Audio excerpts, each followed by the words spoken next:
Olá, meus amigos, como vocês estão? Tudo bem com vocês? Deixa eu me apresentar para quem não me conhece. Meu nome é Gustavo Fernandes Salles, eu sou juiz de direito do TJ-DFT, já fui aprovado e reprovado também, né, em vários concursos. Entre as aprovações, as mais destacadas são para juiz federal do TRF da 4ª Região, para promotor de justiça, para juiz estadual, para o legislativo também, né, já fui policial legislativo, para analista do MPU, para técnico judiciário, para agente penitenciário do DF, enfim, foram várias aprovações.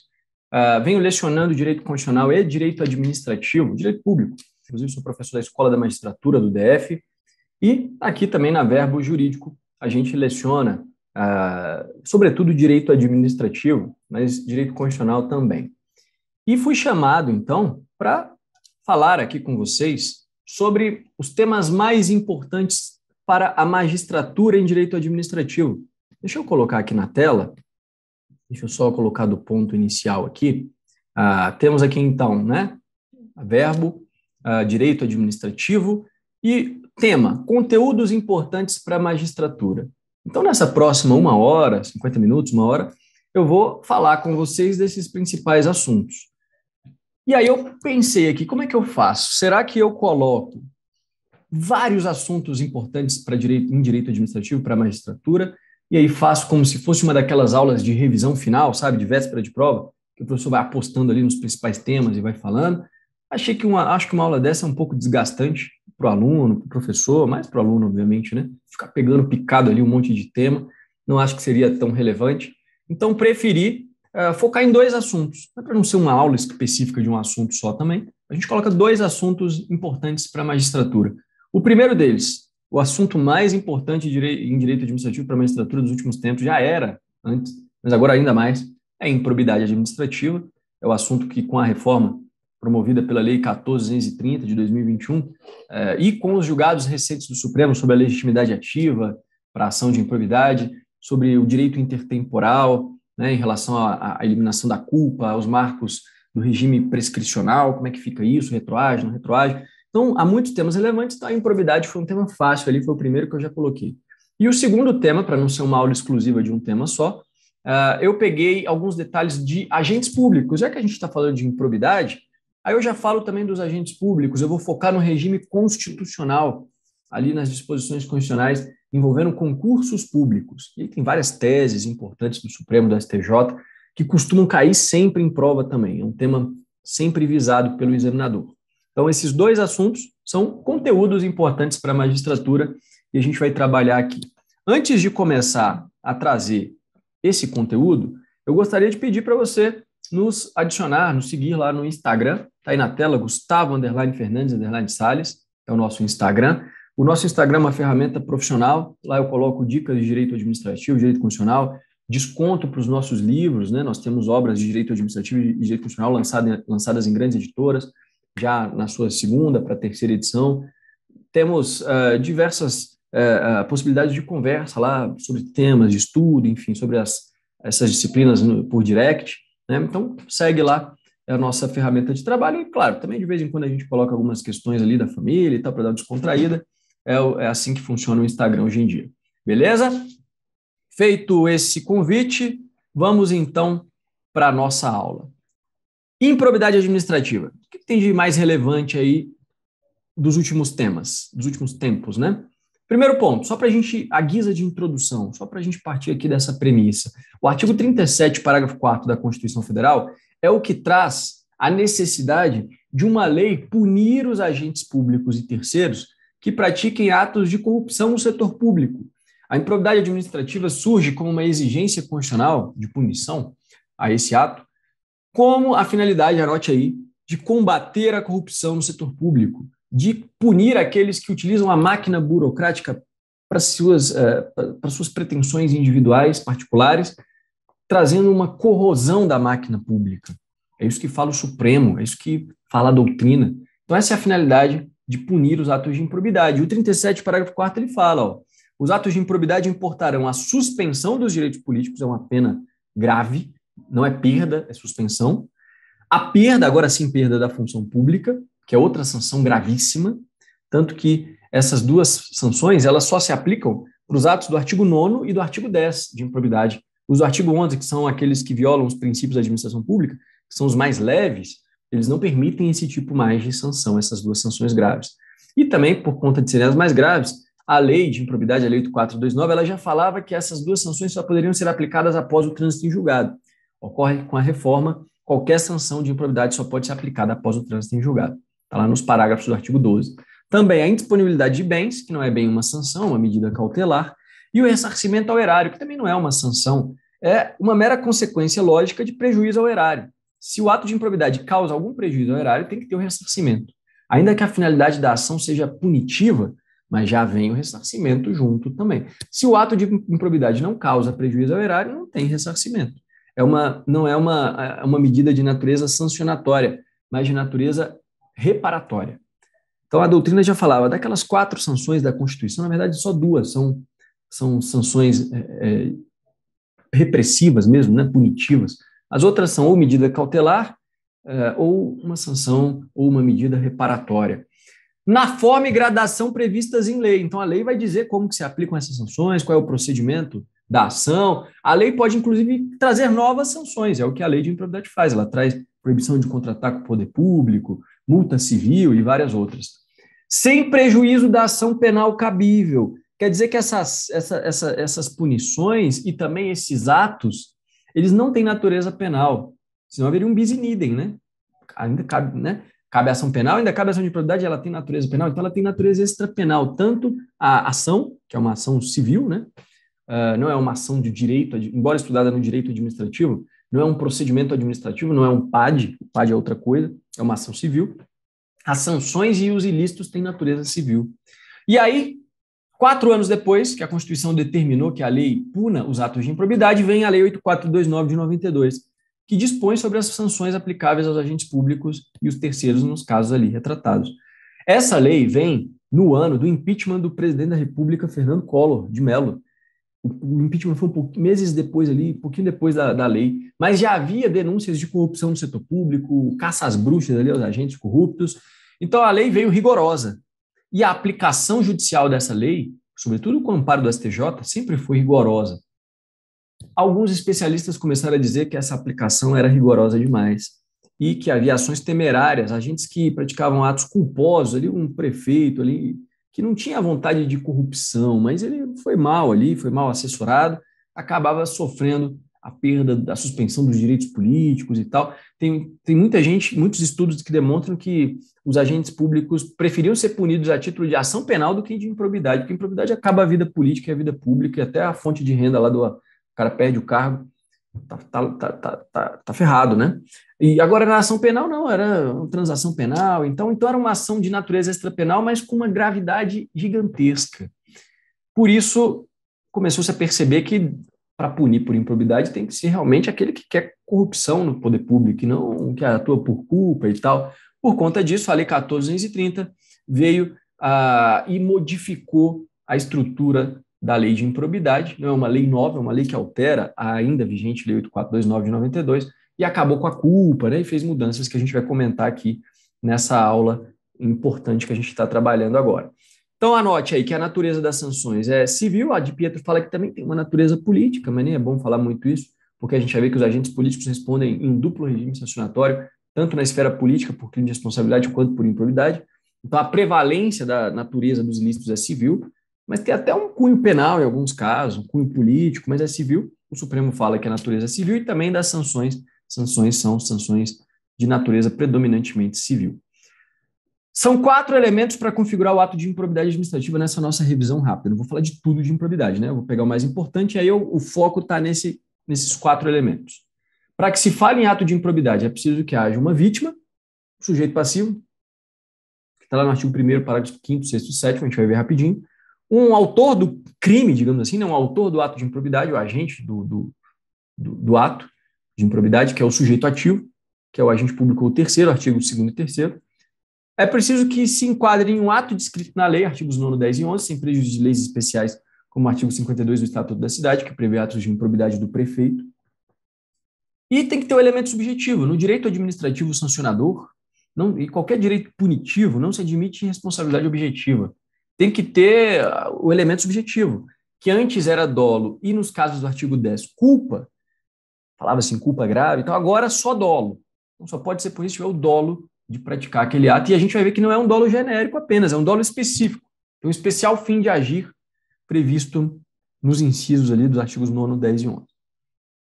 Então vamos rapidinho esses 4 elementos para a gente falar também da legitimidade ativa na ação, da prescrição, do direito intertemporal e passar para o segundo tema dessa nossa aula. Então, a vítima é sempre uma pessoa jurídica. Pessoa física não pode ser vítima de ato de improbidade. É só pessoa jurídica que, pelos parágrafos 5º, 6º e 7º do artigo 1º da LIA, da Lei de Improbidade, são esses 4 grupos que estão aí na tela. Aí tem 3, né? No próximo slide tem um 4º. Primeiro, os entes da administração pública direta, então a União, Estados, DF e municípios, as pessoas políticas. As entidades da administração pública indireta, de quaisquer poderes, então as autarquias, fundações públicas, as empresas estatais, podem ser vítimas de atos de improbidade. Terceiro grupo, a entidade privada, então uma empresa particular, mas que recebe subvenção, benefício ou incentivo, seja ele de natureza fiscal ou de natureza creditícia, dos entes públicos, né, da União, das autarquias, enfim. Exemplo, coloco 2 exemplos aí para você na tela. A sociedade empresária, que para se instalar no município, a empresa ali, ela fica desobrigada de pagar impostos municipais por 1 ano. É um benefício fiscal. Ela pode ser vítima de improbidade. Embora não tenha muito a ver, não integre a administração pública, nem mesmo indireta, mas ela recebe ali um benefício fiscal, é vítima, pode ser vítima de improbidade. Ou a empresa que para se instalar no município é contemplada com um financiamento com juros reduzidos, que não tem aí para pessoa física, tem só para empresas e tal. É um benefício creditício que vem ali do banco estatal, pode ser vítima de improbidade. E o 4º grupo é aquela entidade privada, basta que ela receba no seu patrimônio ou receita anual verba pública. Então, tem investimento público ali no seu patrimônio, na receita anual. Exemplo, uma empresa que, para se instalar ali no município, recebe o terreno em doação da prefeitura para instalar seu parque industrial. Antes tinha diferença em saber se esse terreno ou a receita anual, ali, a contribuição da União, do ente público, era inferior ou superior a 50%. Agora, esse terreno pode representar 10%, ou 70%, ou 99% do patrimônio da empresa, não interessa. Qualquer caso que seja, o parágrafo 7º ali do artigo 1º fala que o ressarcimento dos prejuízos vai se limitar à repercussão do ilícito sobre a contribuição dos cofres públicos.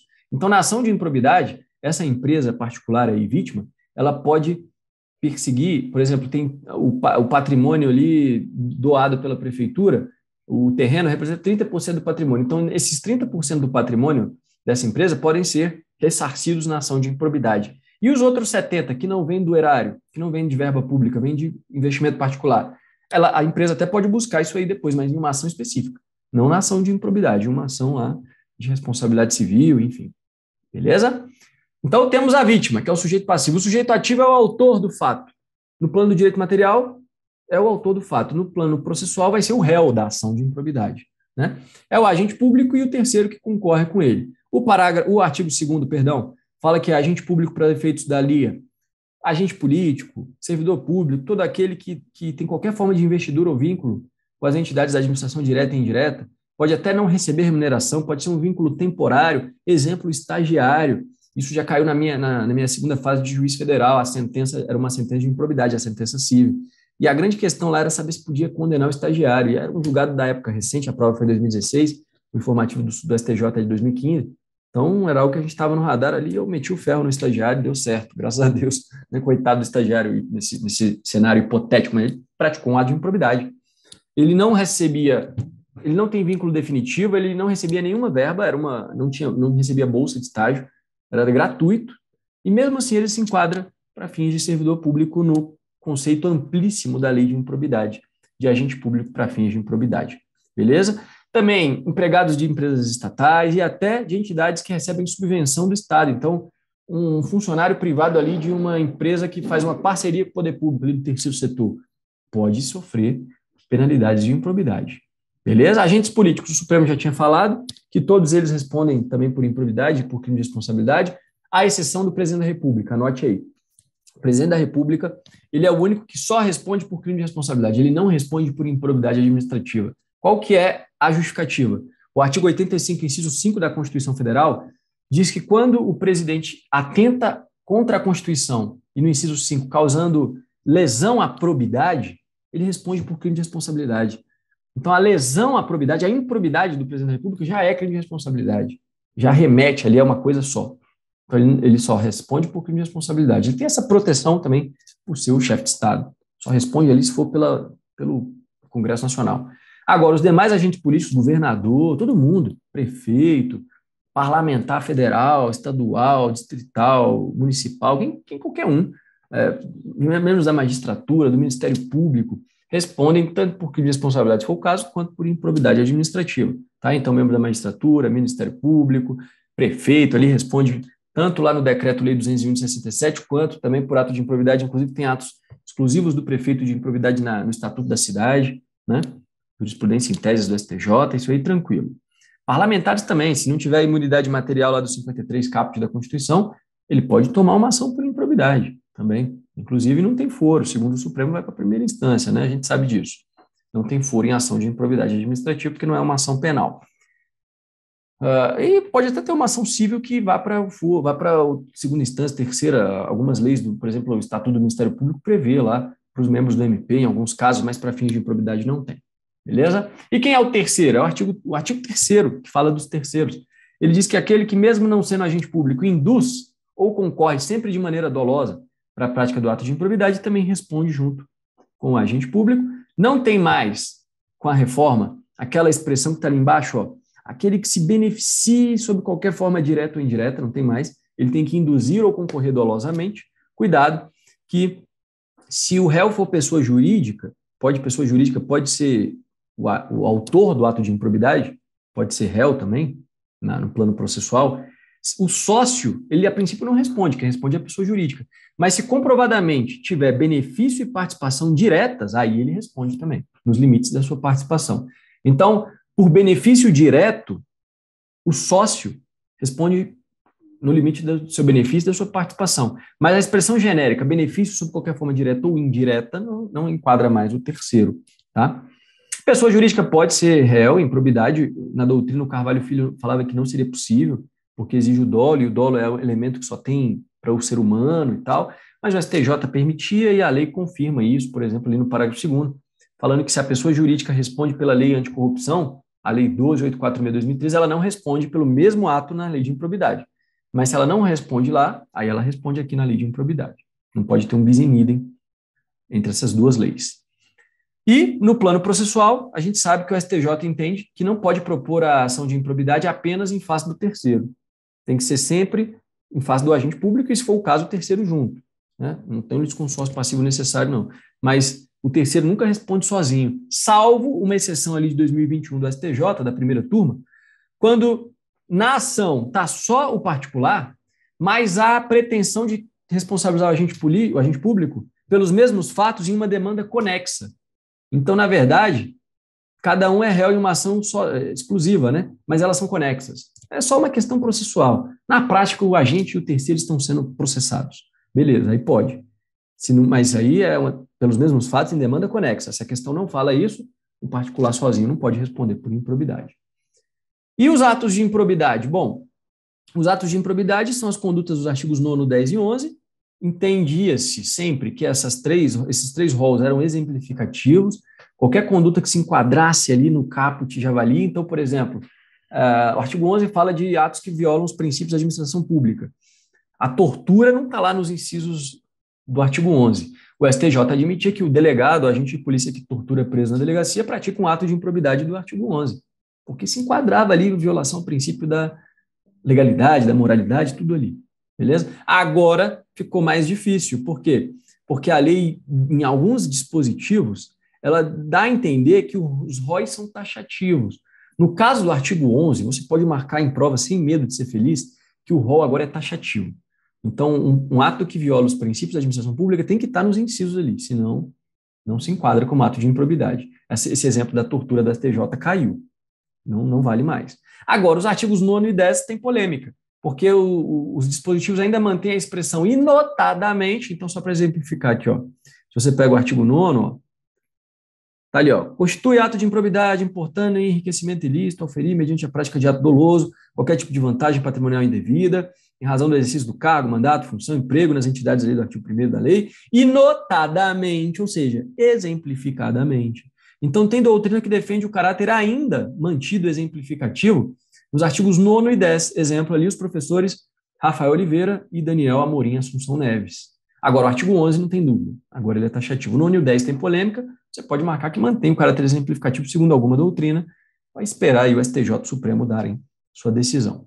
Beleza? Permite-se outros atos de improbidade em leis especiais, está ali no artigo 1º, parágrafo 1º no alto da tela, como o Estatuto da Cidade já tem, que a gente já falou várias vezes. E são 3 grupos, então, artigos 9º, 10 e 11. Os artigos 9º são os que importam em enriquecimento ilícito, são os mais graves, que têm punições maiores.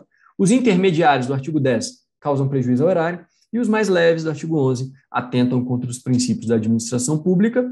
Lembrando que o STF já vinha falando que não se pune a mera ilegalidade, a mera ação que causa prejuízo ao erário, tem que ser uma ilegalidade qualificada pela vontade de corrupção no setor público.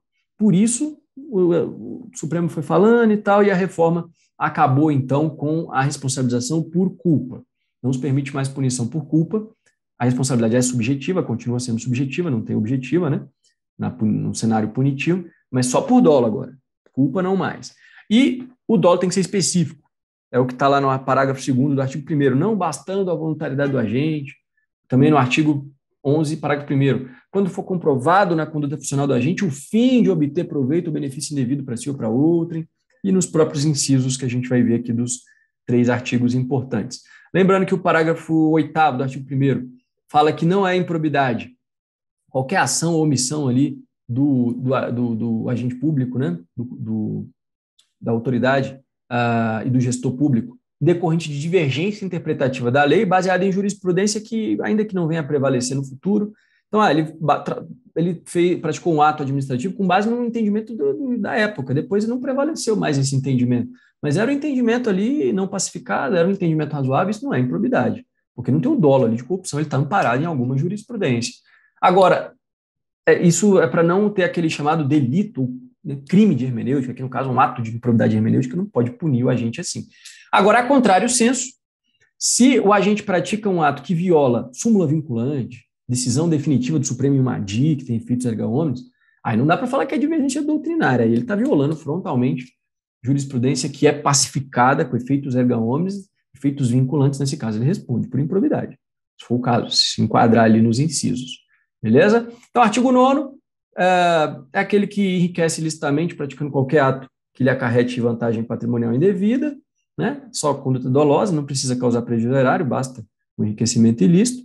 E aí eu coloco na primeira coluna como era a redação originária. E na coluna do lado, no meu lado aqui fica na direita, não sei como é que fica na sua tela, se faz tipo um espelho ou não, mas aqui tem ali as partes em negrito e sublinhadas, é a redação atual, após a reforma da Lei 14.230. Então, no artigo 9º não tem muito o que colocar, agora coloca bem claro ali que é ato doloso no caput. No inciso 4, antes falava utilizar em obra particular veículos, máquinas do poder público, agora é qualquer bem imóvel, né, mas a ideia é a mesma. Também receber vantagem econômica de qualquer natureza, a muda ali para qualquer dado técnico que envolva obras públicas, antes era medição, avaliação de obras públicas, adquirir para si ou para outrem, no exercício de mandato, e em razão deles, bens de qualquer natureza, decorrentes de atos descritos no caput desse artigo, também mantém a mesma ideia, só coloca ali no final que é assegurada a demonstração pelo agente da licitude da origem dessa evolução, o que já era permitido processualmente, mas agora está expresso ali no inciso. Artigo 10. Os atos de improbidade que causam prejuízo ao erário. Agora fica bem claro que tem que ser uma conduta dolosa, né? Comissiva ou por ação ou por omissão, né? Mas sempre dolosa, não tem mais punição por culpa, e quem seja efetiva e comprovadamente perda patrimonial ou dilapidação dos bens públicos. Detalhe importante, o STJ permitia em alguns incisos o dano in re ipsa, o dano presumido. Então, quando o agente frustrava ali um procedimento, a licitude do processo licitatório, Ainda que não houvesse qualquer prejuízo ao erário, não gastou R$ 1 a mais, mas deu problema ali na licitação por conduta do agente público, o STJ falava, tem um dano presumido, e ele pode ser condenado no artigo 10, inciso 8º. Agora não pode mais, tá bem? A gente vai ver que está bem claro ali na tabela que tem que ter um dano comprovado e efetivo ao patrimônio público, tá? Está lá no caput, está no parágrafo 1º, está ali, ó, nos casos em que a inobservância de formalidades legais ou regulamentares não implicar perda patrimonial efetiva, não ocorrerá imposição de ressarcimento, até porque não teve perda patrimonial, então não vai ter nenhum ressarcimento para evitar o enriquecimento sem causa. E a mera perda patrimonial, outro ponto importante ali no parágrafo 2º, a mera perda patrimonial decorrente da atividade econômica não acarretará improbidade administrativa, salvo se comprovado ato doloso praticado com essa finalidade. Então é aquele agente público que, por um erro de gestão na empresa estatal, ele causa um prejuízo ao erário, ele não responde por improbidade, a não ser que tenha comprovado o dolo, né, para essa finalidade. Senão ele vai ter que ressarcir o erário, vai, mas em outro tipo de ação, e não na improbidade, que é aquela voltada para a corrupção e para punir o agente corrupto realmente, tá? Então a gente pega aqui a coluna primeira, que traz a redação antiga, e a coluna com a nova redação. Tem algumas mudanças também, só para nenhuma mudança de substância, mais de redação, né? Então agora, para ficar ali claro que é qualquer ação ou omissão dolosa no caput e que comprova efetiva e comprovada perda patrimonial. O inciso 1 fala da indevida incorporação ao patrimônio particular, só colocou ali a expressão indevida. O inciso 8, que fala de frustrar a licitude da licitação e de outros procedimentos, tem que acarretar perda patrimonial efetiva, está expresso ali. Houve a revogação do inciso 21, cuidado, então, liberar recursos de parcerias firmados pela administração pública com entidades privadas sem a observância das normas pertinentes ou contribuir para a aplicação irregular. Agora, isso não é mais ato de improbidade do artigo 10. E olha aqui que interessante, nos incisos 10 e 19, antes falava agir negligentemente. Agora a redação é agir ilicitamente ou para configuração de ilícito. Por quê? Porque não tem mais punição por culpa. Então não dá para falar só negligência, que é uma das modalidades de culpa, né, junto com a imperícia e a imprudência. Mas é o mesmo caso, só que não é mais negligentemente, é ilicitamente, com o dolo de causar de praticar uma dessas condutas aí. E o antigo artigo 10A, que era uma conduta específica de deixar de aplicar ou aplicar indevidamente o benefício financeiro ou tributário no que tange ao imposto sobre serviços, o ISS, que é tratado na Lei Complementar 116 de 2003, uma reforma ali em 2016, 2018 incluiu esse 10A. A doutrina criticou. Eles falaram, por que não foi colocado como um inciso do artigo 10? Para ter todo o regime jurídico do artigo 10. E aí ficaram algumas lacunas no 10A. E aí a reforma corrigiu e revogou o artigo 10A, mas colocou a mesma conduta no inciso 22 do artigo 10. Então, pelo princípio da continuidade típico-normativa, mantém a conduta, mantém a punição, a ação prossegue, mesmo durante a reforma, aí, ao longo dessa mudança. A diferença é que não está mais no 10A, está no 10, inciso 22. E, para fechar os atos de improbidade, tem os do artigo 11, que são aqueles que atentam contra os princípios da administração pública, né, que violam os deveres de honestidade, imparcialidade e legalidade, e não tem mais o notadamente, agora é caracterizada por uma das seguintes condutas, rol taxativo. E aí, as condutas são as que estão na tabela da direita, né, que tem o sublinhado e o negrito. As novidades, 4 incisos foram revogados, então inciso 1, inciso 2, inciso 9 e 10, essas condutas não configuram mais ato de improbidade, você tem que ler esses incisos antigos e para não se confundir na prova, o examinador vai botar lá na prova no meio, isso não é mais ato de improbidade. Algumas mudanças em relação aos demais incisos, mudanças pontuais também, que não trazem muitas alterações substanciais. Agora, tem 2 grandes novidades aqui. Incisos 11 e 12, eles não existiam, encerrava no inciso 10, que foi revogado, inclusive, né, junto com o 9, o 1 e o 2. Agora tem os incisos 11 e 12, são novos atos de improbidade. O inciso 11 traz a redação da súmula vinculante, acho que é a 13, né, que fala da vedação ao nepotismo. Então, aquele ato de nepotismo agora é ato de improbidade. E o 12 fala daquela violação ao princípio da impessoalidade, trazendo promoção pessoal do agente público nos atos de publicidade violando o artigo 37, parágrafo 1º da Constituição. Antes ele era punido a outros títulos. Agora é ato de improbidade que viola o artigo 11. Principais destaques em relação ao artigo 11. Primeiro, não precisa demonstrar o dano ao erário, nem enriquecimento ilícito, basta a violação ali de um dos princípios na forma dos incisos. Tem que ter dolo. O STJ admitiu o dolo genérico, agora só pode ser dolo específico. Letra B, ali nas alterações, o rol agora é taxativo, não é mais exemplificativo. Letra C, revogação de 4 incisos. D e E, 2 novos atos de improbidade, a vedação ao nepotismo e a vedação à promoção pessoal, no âmbito da publicidade na administração pública. Outra mudança, o parágrafo 4º do artigo 11 fala que esses atos exigem lesividade relevante ao bem jurídico tutelado para serem passíveis de sanção. Então, se não se comprovar uma lesão relevante ao bem jurídico tutelado, não tem sanção, abrindo margens aí para uma discussão sobre o princípio da insignificância.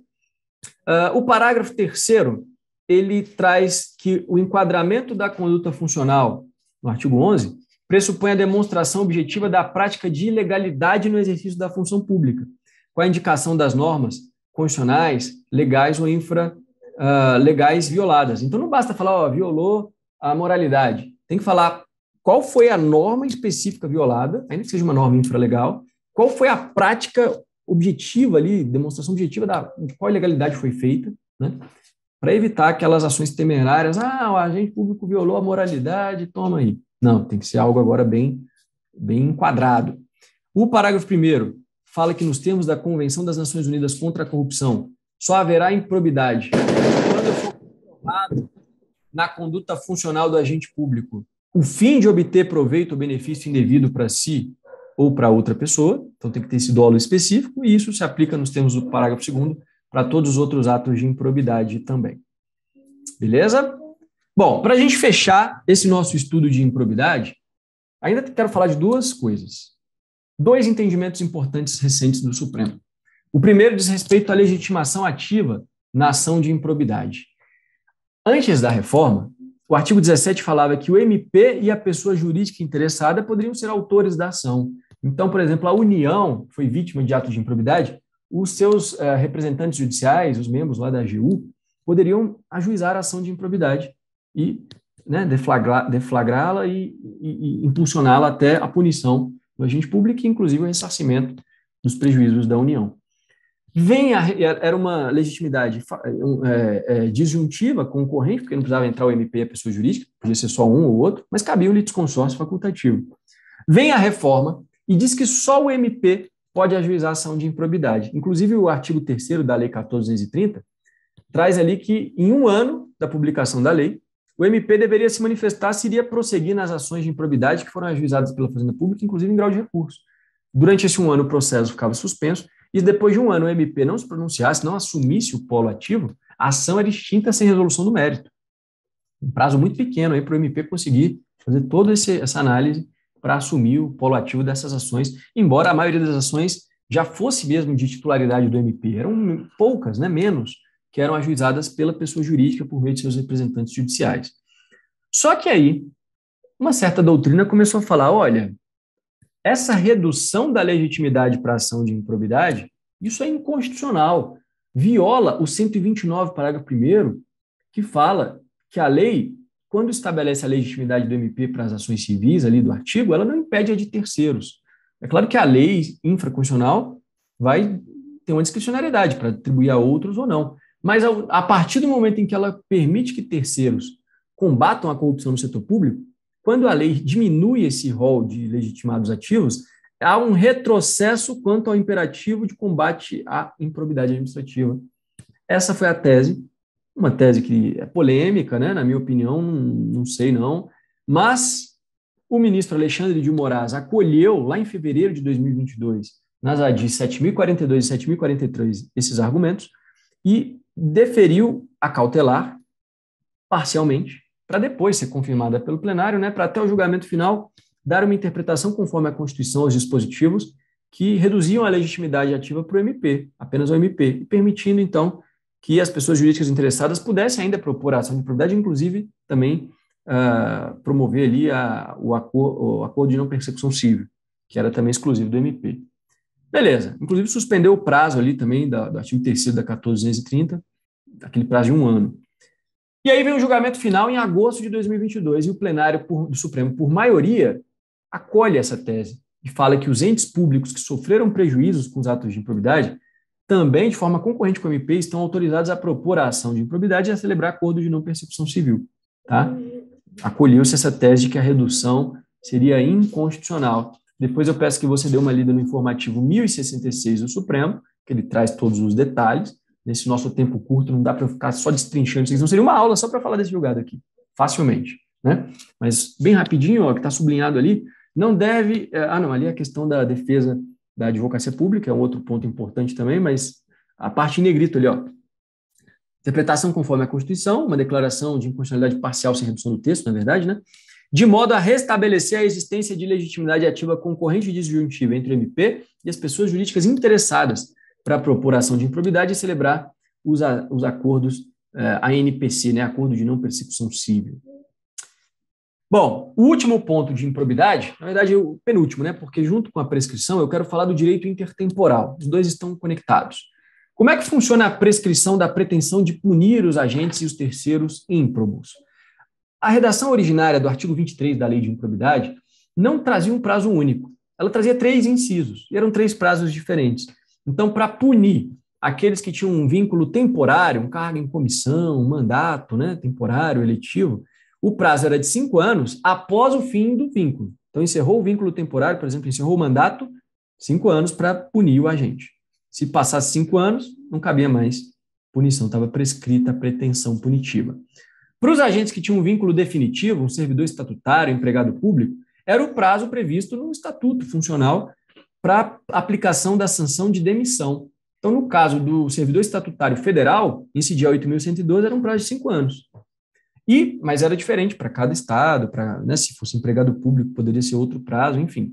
E no inciso 3, era um prazo de 5 anos a partir da prestação de contas final das entidades que recebiam subvenção do Estado. Então, por exemplo, um terceiro setor, uma entidade do terceiro setor, recebia subvenção estatal, só quando ela prestava contas, que aí eu saberia como foi utilizado o dinheiro, é que começaria o prazo de 5 anos. Agora, com a reforma, só tem um prazo, é um prazo único. Inclusive, vale para o particular também, tinha toda a polêmica, o que se aplica para o particular. É o prazo único de 8 anos da ocorrência do fato. Cuidado, não é da ciência do fato. Pode ser que só se tome ciência do ato de improbidade 5 anos depois, mas da ocorrência do fato lá atrás já começa a contar o prazo prescricional de 8 anos. Se for infração permanente, é do dia em que cessa a permanência. Tá? Esse é o regime agora, um prazo único de 8 anos. Lembrando que esse prazo não atinge o entendimento do Supremo lá de 2018 de que são imprescritíveis as ações de ressarcimento ao erário fundadas na prática de ato doloso de improbidade. E só tem doloso agora, não tem mais culposo, né? Então, o ressarcimento ao erário fundado em ato de improbidade doloso, que é o único que existe, ele é imprescritível. Agora, para punir com as sanções repressivas, tem o prazo prescricional de 8 anos. E para pedir o ressarcimento ao erário, baseado em outros atos de prejuízo ao erário que não sejam de improbidade, também tem prazo prescricional. Só não prescreve a sanção, a medida ressarcitória por dano ao erário em razão de um ato doloso de improbidade. Bom, por isso, o STJ, no tema 1089, isso se mantém, né? A eventual prescrição das sanções decorrentes do ato de improbidade não impede o prosseguimento da demanda quanto ao ressarcimento dos danos pela improbidade, se tiver, que é imprescritível. A lei também traz agora prazos de causas de suspensão e interrupção dos prazos prescricionais, do prazo, né, de 8 anos. Então, você vai ver no parágrafo 1º, eu não vou ficar lendo aqui com você, o parágrafo 4º traz os prazos interruptivos também. E o detalhe, quando se interrompe o prazo prescricional, ele recomeça do mesmo dia pela metade. Então, aqueles 8 anos viram 4. E essa foi a grande polêmica. Porque olha ali, ó, inciso 1, interrompe-se pelo ajuizamento da ação. Então, a partir do momento em que o Ministério Público ou a pessoa jurídica, agora com o entendimento do Supremo, ajuiza a ação, tem 4 anos para chegar no próximo marco ali, que é a publicação da sentença condenatória. Se não conseguir concluir a instrução e condenar e publicar a sentença em 4 anos, prescreve.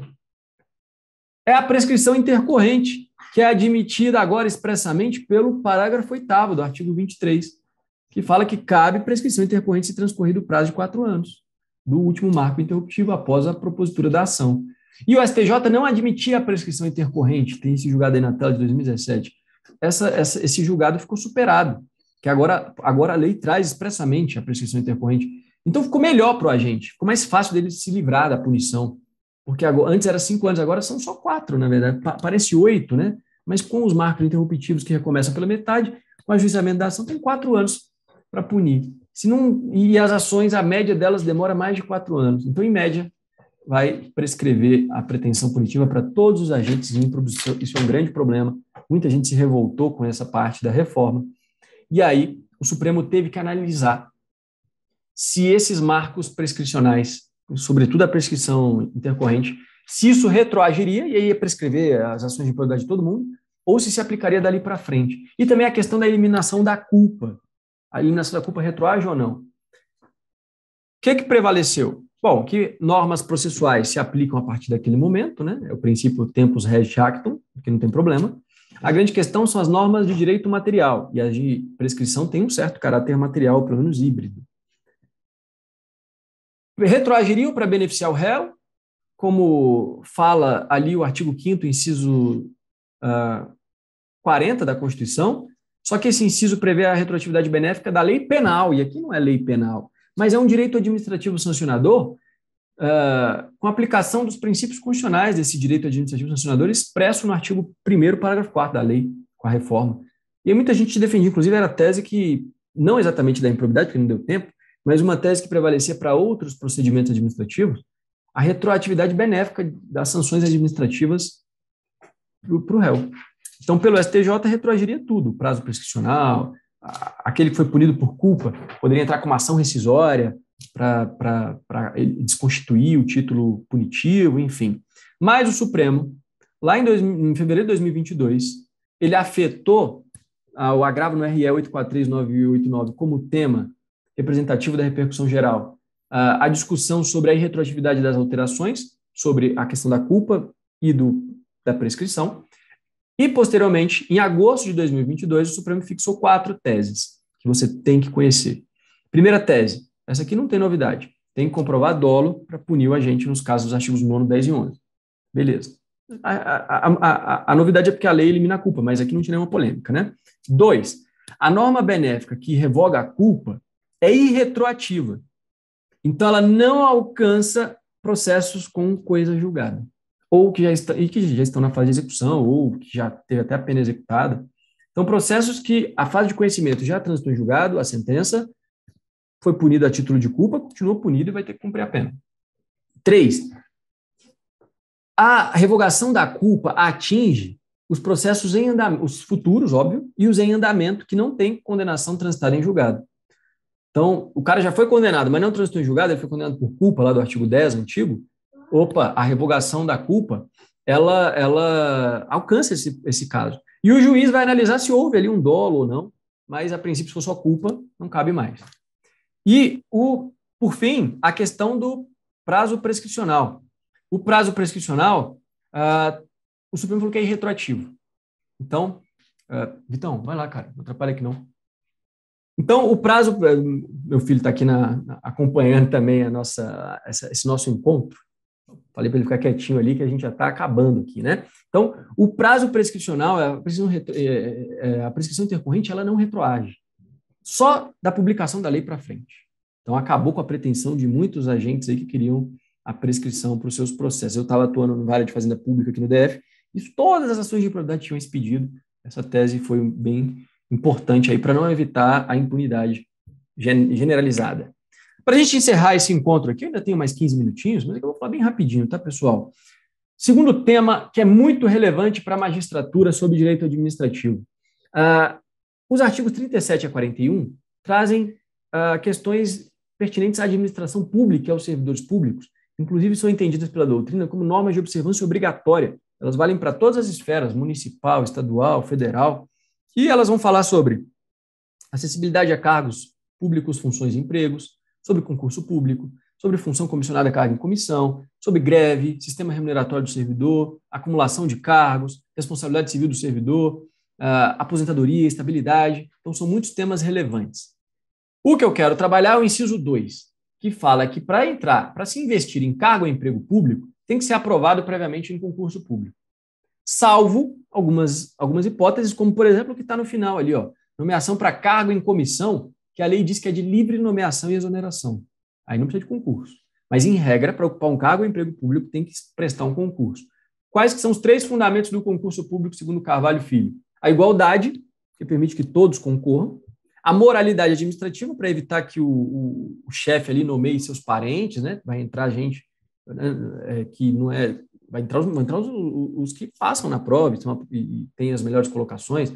E a competição, justamente para isso, para entrarem ali os que estão mais aptos, pelo menos em tese, a exercerem o serviço público, né? Não tem a ver com a eficiência, tá? A eficiência é só depois, pode ser que o cara que passe em primeiro seja menos eficiente que o último. A eficiência vai ser medida depois, mas a competição é um princípio que é homenageado pelo concurso público. O professor Celso Antônio Bandeira de Mello, ele faz um alerta. Ele fala, ó, a regra do concurso público é uma regra, princípio constitucional, sofre uma certa atenuação, mas não eliminação, não elisão, quando for uma empresa estatal que explora a atividade econômica.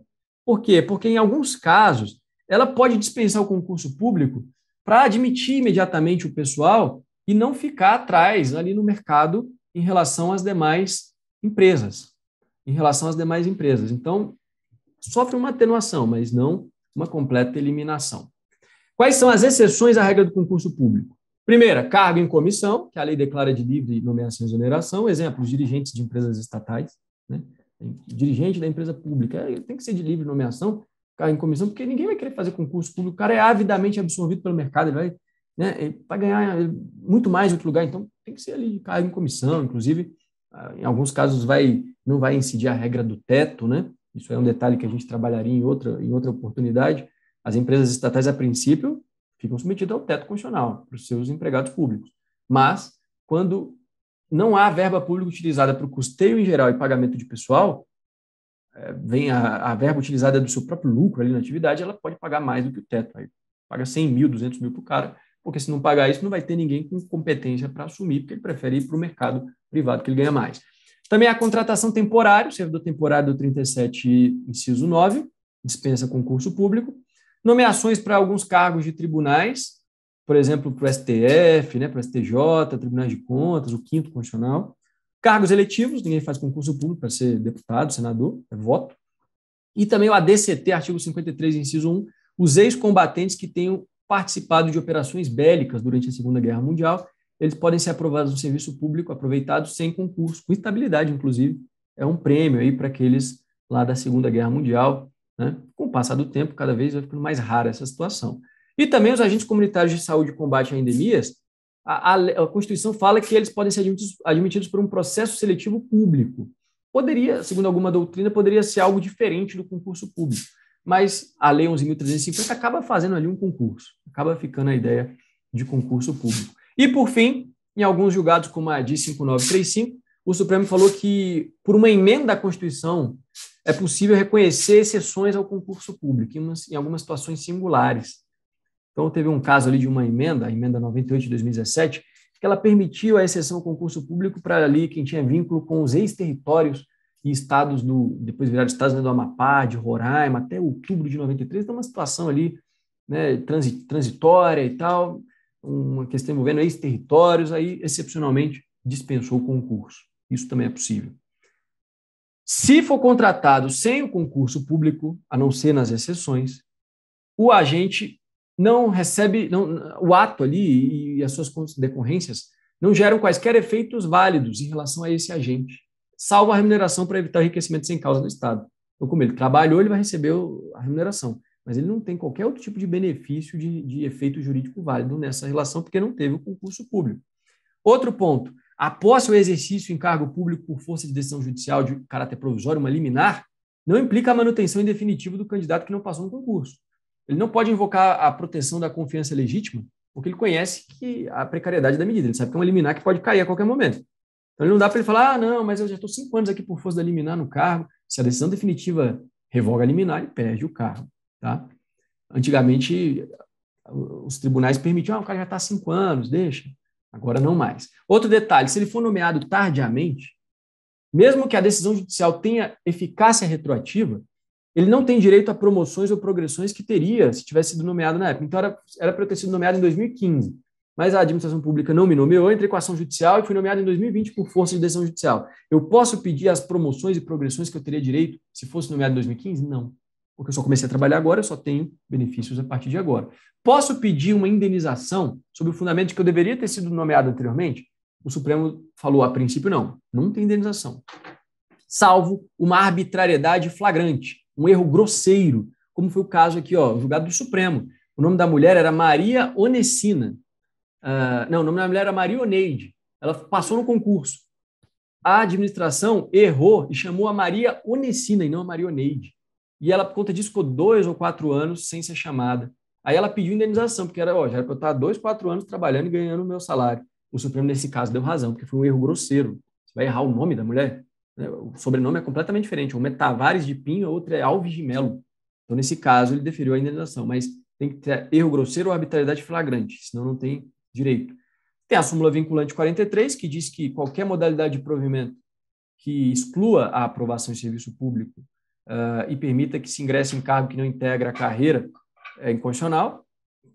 Por isso não existe a figura da ascensão. Por exemplo, eu sou agente de polícia, cheguei no máximo da carreira e vou ascender para delegado? Não, tem que prestar concurso público porque o cargo de delegado não integra a carreira de agente de polícia. E a transferência também é vedada. Seria o cara que é agente policial da Câmara dos Deputados e quer transferir para agente polícia legislativa do Senado. Embora sejam casas irmãs, são concursos diferentes. Quer ser policial do Senado? Faça concurso do Senado e não migre da polícia da Câmara para do Senado ou vice-versa. Isso é vedado, viola a súmula vinculante 13. O inciso 4, para a gente fechar o nosso encontro, ele fala da possibilidade de realizar novos concursos, enquanto ainda vão convocar, ainda tem aprovados no concurso anterior, tudo bem, mas tem que ter cuidado para não haver uma preterição do candidato. E o Supremo fixou tese dizendo que existe um direito subjetivo do candidato aprovado quando incidir uma das 3 hipóteses: aprovado dentro do número de vagas, se for preterido porque não observou a ordem de classificação, ou se surgirem novas vagas e for aberto um novo concurso durante a validade do anterior, e esses novos concursados aprovados forem chamados na frente dos do concurso anterior. Então, é furada de fila ou não chamar quem foi aprovado dentro do número de vagas. Só que o Supremo, desde lá de 2014, falou que em situações excepcionalíssimas plenamente justificadas, é possível não nomear quem foi aprovado pelo número de vagas. Então, espera ali, cara.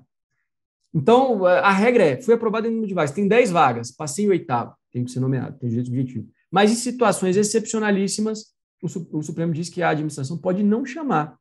São situações que têm algumas características. Superveniência, né? É um fato que não era conhecido na época. Imprevisibilidade, é um fato que não podia ser previsto. Gravidade, é um acontecimento que traz consequências extremas. Necessidade, a administração já tomou todas as condutas e ainda assim não tem como, não tem dinheiro, não tem como convocar os aprovados no número de vagas. E aí tem até uma tese interessante, uma tese não, julgada da primeira turma do STJ, que fala que tem que ter a observância das características lá que o Supremo colocou nesse RS 598099, que é isso aqui que eu falei para vocês. Não basta alegar, por exemplo, pandemia, não pode alegação genérica. Tem que comprovar, no caso concreto, que todas essas características estão presentes, que se tomou todas as medidas para, ainda assim, ter essa exigência de não convocar os aprovados. E para a gente fechar, nos últimos 3 slides aqui, a súmula 683 fala que é legítima a previsão de limites de idade nos concursos, quando justificado pela natureza do cargo. Não só idade, mas até altura, sexo. Então, vou fazer um concurso só para mulheres. Pode? A princípio, não. Mas se for justificado com previsão legal e pelas atribuições do cargo, pode. Exemplo, a Lei de Execução Penal diz lá no artigo 83, parágrafo 3º, que nos estabelecimentos penais destinados a mulheres tem que ter agentes do sexo feminino na segurança das dependências internas. Então, se está faltando policial penal feminina, tem que fazer concurso só para mulher. Tem previsão legal, é justificado pelo cargo. Aí é possível, tá? Também cabe a fase de investigação social, isso é plenamente possível para avaliar a idoneidade moral. O edital, a princípio, não pode estabelecer restrição à pessoa com tatuagem, ela tem tatuagem, não tem nenhum problema, salvo situações de excepcionais em razão do conteúdo que viole valores funcionais. Então, concurso para polícia pode ter uma tatuagem do PCC, Aí não pode, porque é uma situação excepcional que viola valores constitucionais, dignidade da pessoa humana, proibição de tortura, de homicídios, né, e tudo mais. E se não tiver uma previsão constitucionalmente adequada instituída por lei, não se pode colocar no edital restrição à participação do candidato, porque ele responde a inquérito ou ação penal. Tem a presunção de inocência. Então, a princípio, responde, mas não tem condenação, pode participar de concurso. Mas o edital até pode prever a restrição se houver uma lei dizendo dessa restrição e ela for constitucionalmente adequada. Tá?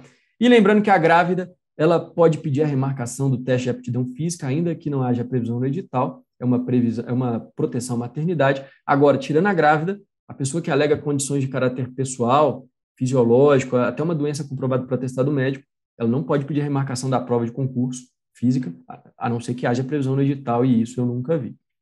Pessoal, com isso a gente encerra, meu menino já está me chamando aqui, a gente já está finalizando, então conseguimos vencer esses 2 assuntos importantes para a magistratura. Se você gostou, segue a gente no Instagram, Gustavo_Fernandes_Salles, fale com a Verbo. A Verbo está oferecendo cursos aí muito interessantes, né, para quem quer se preparar para a carreira da magistratura. Eu sou um dos professores do curso em Direito Administrativo, você vai me encontrar lá. Então, dê uma olhadinha e eu desejo sucesso para você na sua preparação. Vou encerrar aqui agora. Grande abraço. Até a próxima.